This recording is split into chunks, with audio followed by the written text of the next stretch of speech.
సాయి రాజేష్ గారు, what a brilliant creator you are. Sai Rajesh గారిని మాట్లాడవలసిందిగా రిక్వెస్ట్ చేస్తున్నాము.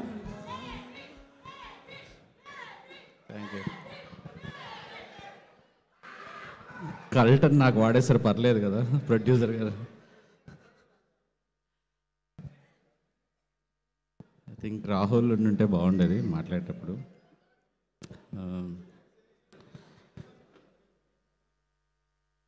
యాక్చువల్లీ నేను ఈ సినిమా చాలా రోజులు ముందు చూశాను, అంటే ఒక 1.5 month ముందు చూశాను నేను ఈ సినిమా.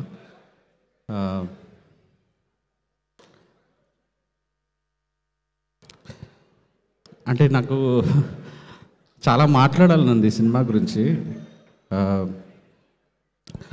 ఎప్పుడో ఒకసారి అర్జున్ రెడ్డి కాంట్రవర్సీ వచ్చినప్పుడు విజయ్ దేవరకొండ గారు TV9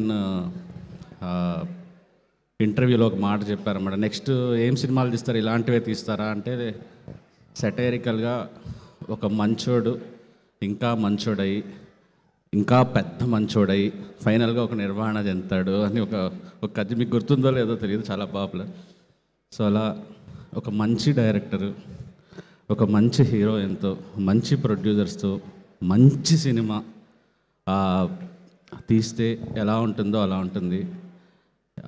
అలా ఆల్రెడీ సినిమా రిలీజ్ అయిపోయింది కాబట్టి, నేను సినిమా చూసిన రోజు రాత్రి 2:30-3 అయింది. నేను ఆ రోజు మీకు మెసేజ్ పెట్టచ్చో, అలా ముందే చూసేసాను పెట్టచ్చో లేదో అని ఒక కన్ఫ్యూజన్లో పెట్టలేదు మ్యామ్. యాక్చువల్లీ ఈ సినిమా నన్ను ఎంత హార్ట్ చేసిందంటే, నేను రాహుల్కి ఈ సినిమా అసలు నిజంగా నేను ఈ సినిమా గురించి మాట్లాడే అర్హత ఉందా లేదా అన్న ఒక అంటే ఇది వేరే మాటలు కరెక్ట్గా కూడా చెప్పలేకపోతున్నాను నేను. రాహుల్ గారు, నేను బేబీ తీసిన తర్వాత దాని చుట్టూ వస్తున్న కాంట్రవర్సీలో నేను ఒక 5-6 రోజులు ఎంజాయ్ చేయలేకపోయాను. సినిమా ఎక్కడో లోపల పీకుతోంది, వైష్ణవిని తిడుతున్నారు.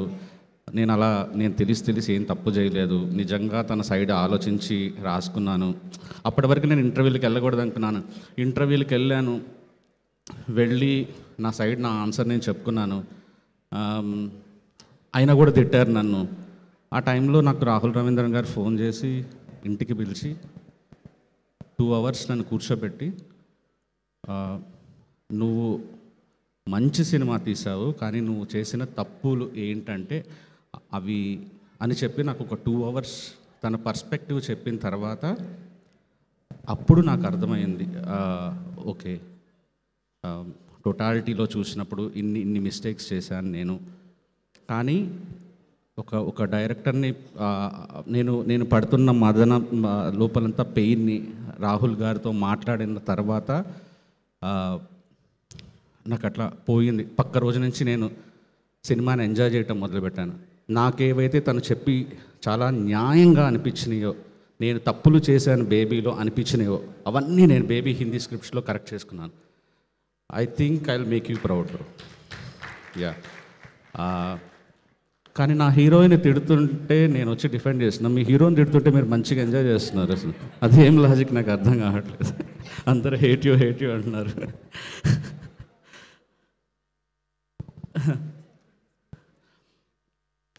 అందులో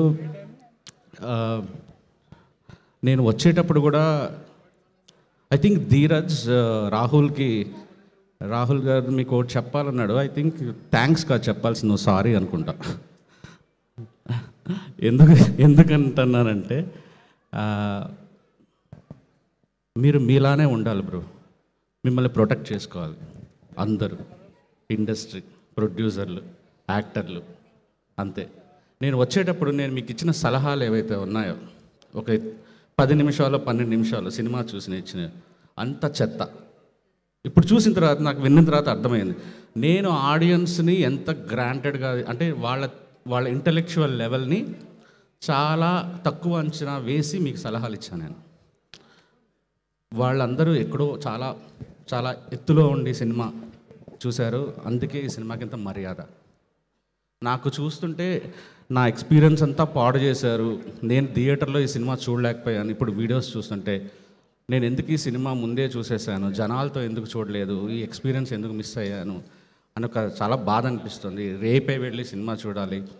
అంత thanks for giving this, because like Aravind గారికి, విద్యా గారికి, మా ధీరజ్కి ఒక వాళ్ళు చూడని సినిమాలు కాదు, అరవింద్ గారు చూడని సినిమాలు కాదు, అండ్ ఒక మర్యాద పూర్వకమైన ఒక సినిమా మా హోమ్ బ్యానర్కి ఇచ్చినందుకు thank you so much. And ma'am, నేను ముఖస్థుతి చెప్పటం లేదు, యానిమల్ నుంచి పుష్ప 2 నుంచి ఇంత మ్యాడ్ ఫ్యాన్ అయిపోయాను, అంత మ్యాడ్ ఫ్యాన్ అయిపోయాను. అది చూస్తే అదే మూడ్లో భూమాదేవి క్యారెక్టర్ చూస్తుంటే నాకు మామూలుగా ఎక్కడో ఒక దగ్గర రష్మిక గారి పెర్ఫార్మెన్స్ ఇంత బాగా చేస్తున్నారంటే మర్చిపోయి నేను క్యారెక్టర్లోకి వెళ్ళిపోతున్నాను, బయటకు వస్తున్నాను, క్యారెక్టర్లోకి వెళ్తున్నాను. డైరెక్టర్ ఆడియన్స్ మధ్య ఎట్లా కొట్టుమిట్టాడుతుంది. నమ్ముతారో నమ్మరో, నేను ఎస్కే అని కూడా చెప్పాను, నేను ఏమి రాస్తున్నా మీరే కనిపిస్తున్నారు. నా బ్రెయిన్లో ఏ కథ వచ్చినా మీరే కనిపిస్తున్నారు. అంత మిమ్మల్ని వెతుక్కుంటూ వచ్చేస్తాయి మేము క్యారెక్టర్లు, గొప్ప గొప్ప క్యారెక్టర్లన్నీ వెతుక్కుంటూ వచ్చేస్తాయి. డైరెక్టర్లకి ఏదైనా బెస్ట్ రాయాలనిపిస్తే మీ దగ్గరికి వచ్చేస్తాయి. యా, ఇంకా నేను అంతకుమించి ఏం చెప్పలేను. విద్యక్క, ఇంకా మీరే నడిపించాలి. ఇలాగే మంచి మంచి సినిమాలు తీసి మా అందరికీ ఇంకా మంచి మంచి రెమ్యూనరేషన్ ఇచ్చి మంచి మంచి కథలతో కూడా సినిమాలు తీయించాలని కోరుకుంటున్నాను. ధీరజ్ ఎక్కడున్నాడు అసలు?